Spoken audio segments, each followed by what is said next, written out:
Hello বন্ধুরা, good morning, welcome back to my channel. তো সকাল সকাল স্নান করে ছাদ বাগানে ফুল তুলে নিয়ে পুজোটা সেরে নেব। আর দেখো ছাদে কত ফুল ফুটেছে। আজ তোমাদেরকে ভিডিও করে দেখাচ্ছি যে ছাদ থেকে কতটা ফুল ওঠে। তো তোমরা শুধু দেখতে থাকো যে কতগুলো ফুল ফুটেছে। আর গরমকাল হলে একটু বেশিই ফুল ফোটে, আর পুরো গাছ ভর্তি ফুল। কিন্তু সব ফুল তুলবো না, অল্প কিছুটা তুলে নেবো, অল্প কিছুটা থাকবে। গাছ খালি করে দিলে একদম দেখতে ভালো লাগে না, ওই জন্য কিছুটা ফুল তুলবো, কিছুটা থাকবে গাছের মধ্যে, যাতে গাছের সৌন্দর্যটাও থাকে। তো সকাল সকাল মেয়ে স্কুলে চলে গেছে, আর আমি স্নান করে আগে পুজোটা সেরে নিচ্ছি। পুজোটা সেরে না নিলে মনে হয় না কিছু কাজ হয়েছে। আর এই দেখো, এই ছোট্ট একটা বেল ফুল গাছে কতগুলো ফুল হয়েছে। কালকে রাতেও অনেকগুলো হয়েছিল। হ্যাঁ, সেগুলো মেয়ে 2-4টে তুলেছে, আর তারই মধ্যে এখনও গাছে রয়েছে। মেয়ে রোজ সকালবেলা স্কুল যাওয়ার আগে তাকে 2টো ফুল দিতেই হবে। সেই 2টো ফুল নিয়ে গেছে, আর বাকি যা ছিল পুজোর জন্য তুলে নিয়েছি। আর এখানে আমি ফুল তুলে ঠাকুর ঘরে ঢুকে গেছি, কারণ ঠাকুরকে পুজো দেওয়ার জন্য। আর ঠাকুরকে পুজো দিয়ে তারপরে আমি বাকি সব কাজ করব, রান্না বান্না। সকাল পুজোটা সারা হয়ে গেলে মনে হয় সব কাজ সারা হয়ে গেছে, তাই জন্য আগে পুজোটা করে নেওয়া হয়। তো এই রাধাকৃষ্ণ ঠাকুরটা, সত্যি কথা বলতে রাধাকৃষ্ণ ঠাকুরকে দেখলে আর কিছু হোক না হোক মনে খুব শান্তি পাই। তাদেরকে সাজিয়ে, তাদেরকে গুছিয়ে, আমার এই জন্যই ভালো লাগে। আর পুজো করতে বলো, সবাই ঠাকুরের কাছে হয়তো অনেক কিছু প্রার্থনা করে, আমি ঠাকুরের কাছে সবসময় সবাই ভালো থাকুক সেটাই চাই। আর দ্বিতীয় কথা, তাকে যেন এইরকম প্রত্যেকটা দিন যেন সুন্দর করে সাজিয়ে গুছিয়ে আমি খুশি পাই। সত্যি আমি মনের থেকে এটাই চাই। তাকে সাজানোর পর যে খুশিটা, যেমন একটা মানুষ যখন একটা অনেক দিন পর অনেকটা ভালো কিছু পাওয়ার পর যে খুশিটা হয় না, সেটা এইরকম রাধা গোবিন্দকে নতুন একটা লুকে, নতুন একটা ড্রেসে সাজিয়ে আমি সেরকম একটা খুশি পাই। আচ্ছা, পিছনের পেন্টিংটা কেমন হয়েছে তোমরা জানিও। পিছনে একটা দেওয়ালই ছিল, দেওয়ালটার উপরে ভাবলাম যে নতুন কিছু একটু আইডিয়া করে বানানো যাক, তাই জন্য এই গাছটা এঁকেছি, কদম ফুলের গাছ। তো এরপর দেখো আমার সব ঠাকুরকে ফুল দেওয়া হয়ে গেছে প্রত্যেকের পায়ে পায়ে।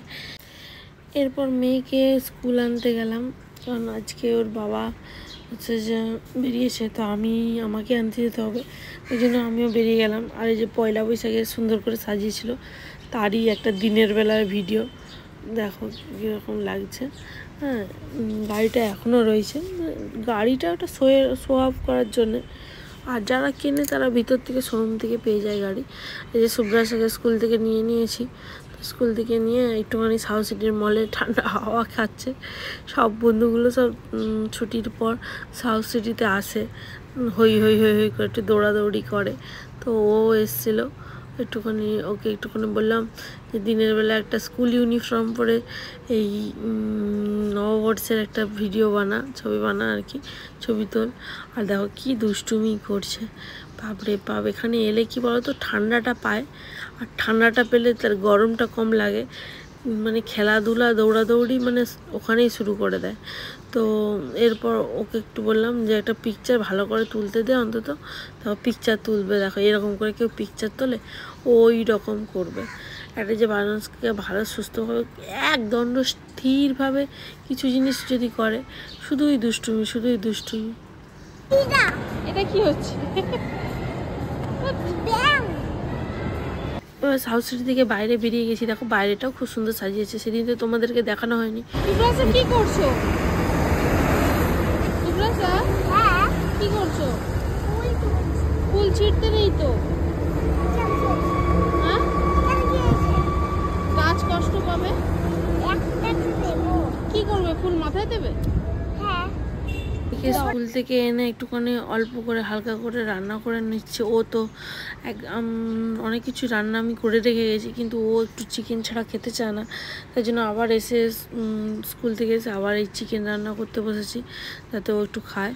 তো এইদিকে একটুখানি ডালও বসিয়ে দিচ্ছি, আর চিকেন দিয়ে আলু দিয়ে ঝোল করছি। আর রান্না করে রেখে গেছিলাম ভাজা, আর ভাতটা করে রেখে গেছিলাম, পটল ভাজা করেছিলাম। আর উনি ডাল খায় না, উনি শুধু চিকেন আর একটু পটল ভাজা দিয়েই ভাত খাবে। তো ওকে আগে স্নান টান করিয়ে দিলাম, দেখো এসে স্নান টান করে এখন খেতে বসিয়ে দিয়েছি, যে খাবারটা খেয়ে নে। তারপর ও নিজে নিজে কী করছে বলতো, পটল থেকে সব বীজগুলো খেয়ে নিচ্ছে আর পটলটাকে ফেলে দেবে। পটলের বীজ খায়, পটল খায় না, এরকম করে ও খাবারটা খায়। এবার লাস্টে আর খাবে না, তারপর আমাকেই ভাত মাখিয়ে খাওয়াতে হবে। যতটা খেলো খেলো। তারপরে পটলটাকে কী করছে দেখো, পটলের ভেতর থেকে বীজ বার করছে। তারপর যা নিজে নিজে যতটা হাতে করে, দেখো একটা ভিডিও ক্লিপ নেওয়ার জন্য কতবার বলানো হয়েছে, প্র্যাকটিস করানো হয়েছে। কি খাচ্ছ সুব্রাসা? কি কি খাচ্ছ সুব্রাসা? মটন। কি খাচ্ছ সুব্রাসা? Chicken leg piece. দেখা ভিডিও। এই হলো ক্যামেরার পিছনের কাহিনী। প্রত্যেকটা ভিডিও করতে গেলে এরকমই করে। তারপর একটুখানি দুপুরবেলার দিকে আম কেটে দিয়ে, ম্যাঙ্গো কে দিল? এটা কি পাকা ম্যাঙ্গো? হ্যাঁ পাকা, আমার বাবারই আছে। সুব্রাসা কি খাচ্ছ? ম্যাঙ্গো। একটা ম্যাঙ্গো দিয়ে গান করো তো, আম দিয়ে। বড়া আম বড়া প্যারা, কাঁচা লঙ্কা ছাড়া, মাখবো কি করে, কাঁচে নুন চাল দিয়ে আচ্ছা করে মেখে খাবো কি করে। 2 3 4। আমাকে একটা ফুচকা দেবে সুব্রাসা? না এগুলো খেতে দেবো না, এগুলো ভাগ করা যাবে না। কেন, আমাকে একটা ফুচকা দাও। ফুচকার আলুতে মনে হচ্ছে প্রচন্ড লঙ্কা দিয়েছে। খেতে পাচ্ছিস তুই? খেতে পাচ্ছিস? ঝাল লাগলে জল খেয়ে দেবো।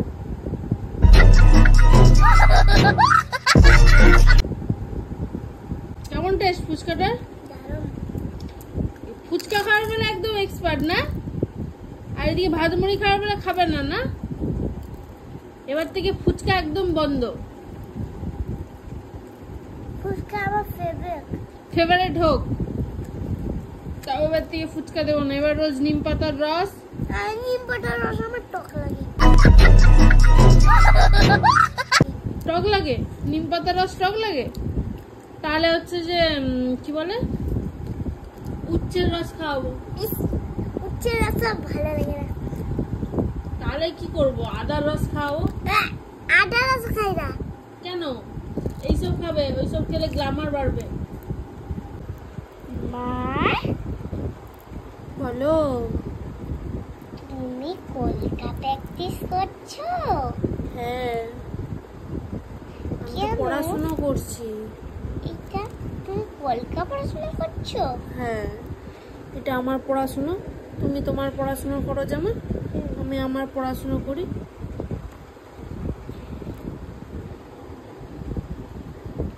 তুমিও তোমার পড়াশোনা করতে বসে যাও। তুমি তুমি কি সবাইকে সাজাও? ইয়েস, তোমাকেও সাজিয়ে দেবো। হ্যাঁ, কিন্তু আমাকে তো হোলির দিনে রাধা সাজিয়েছিলে।